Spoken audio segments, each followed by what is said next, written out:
Self-preservation is the protection of oneself from harm or death, especially regarded as a basic instinct in human beings, plants, and animals. I spoke in my other video about self-preservation on how narcissism is a pathological self-preservation found in humans. Plants typically use self-preservation to protect from pests.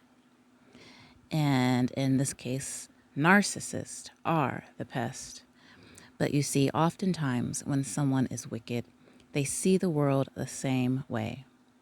They think everyone is like them, or they are expecting to get back all they have put out, which leads to paranoia, which leads to this pathological self-preservation. They know the evil they have sown, but cannot repent, and therefore they know their harvest is coming, and what they will reap will not be good. But humans also practice healthy forms of self-preservation, of course, and we can see this when people stand up for themselves against bullies or cut toxic people out of their lives, just as a couple examples. And animals are self-preservationists as well. But here I will be focusing on plants. I think it's understandable that plants in particular would need to practice self-preservation, seeing as to how they are immobile. They have to protect themselves from pests.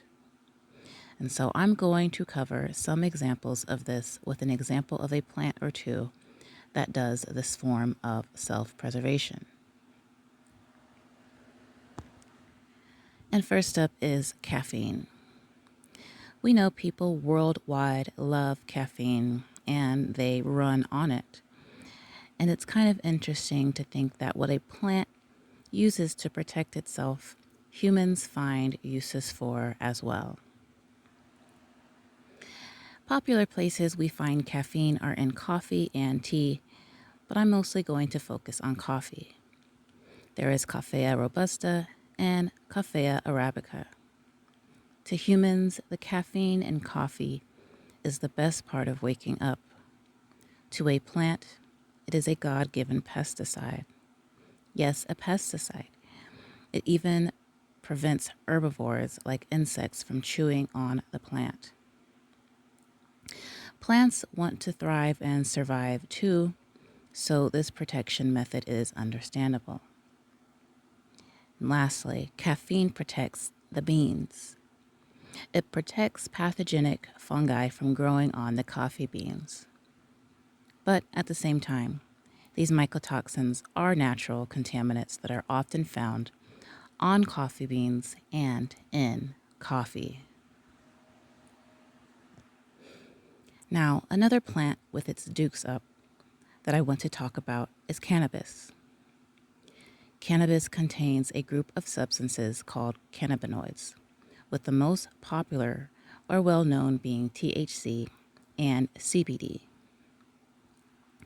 Now, I tried to briefly check what the most used substance in America is, and it did seem like at one point in time that it was cannabis, and perhaps it still is, although we do know that alcohol and caffeine are commonly used as well.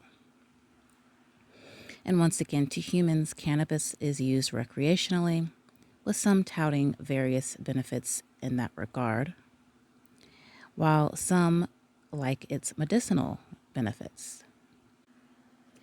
However, to the plant itself, it is hypothesized that the purpose of its cannabinoid production is for protection from ultraviolet radiation, pathogens, and, of course, herbivores. So next up, let's talk about nutmeg. I know during the colder months that people tend to have a taste for spices like nutmeg. And nutmeg tends to be a spice that people bake with during these colder seasons. So let's talk about it, because nutmeg and other spices also have their defenses. And in this case, it's called myristicin. Once again, it protects the herb from insects. To the plant, it's a defense, and to humans, it's a nice tasting spice. However, it does have hallucinogenic effects.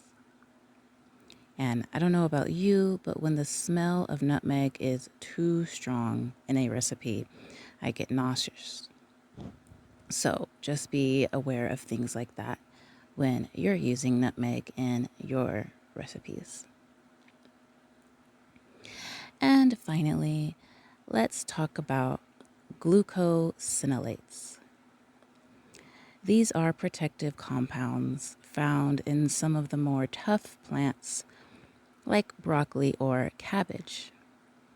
They protect the plant against disease and, again, predators. And in this case, though, this protective compound, is actually really beneficial to us as well, as opposed to some of the other plants' defenses. Moringa also contains a variety of this compound. And if you didn't know, moringa is a superfood with loads of benefits. You can easily find moringa powder in a health food store near you or online. And actually, if you are looking for a caffeine-free alternative to matcha, you can always try a moringa latte. Now, in closing, just a few other honorable mentions. Mescaline and DMT are also defenses that plants produce, although humans and some animals produce DMT as well. The Sonoran desert toad, for instance, produces a type of DMT, once again, to protect itself. Now, I love plants and I love sharing wisdom about true wellness. So I thought it would be interesting to talk about plants and their healthy forms of self-preservation as a way to educate you, but to also draw a connection, like I typically do in some of my videos, between plants and your overall wellness, but in this case, to draw a connection to how to better preserve yourself, but in a healthy manner, not in an unhealthy manner.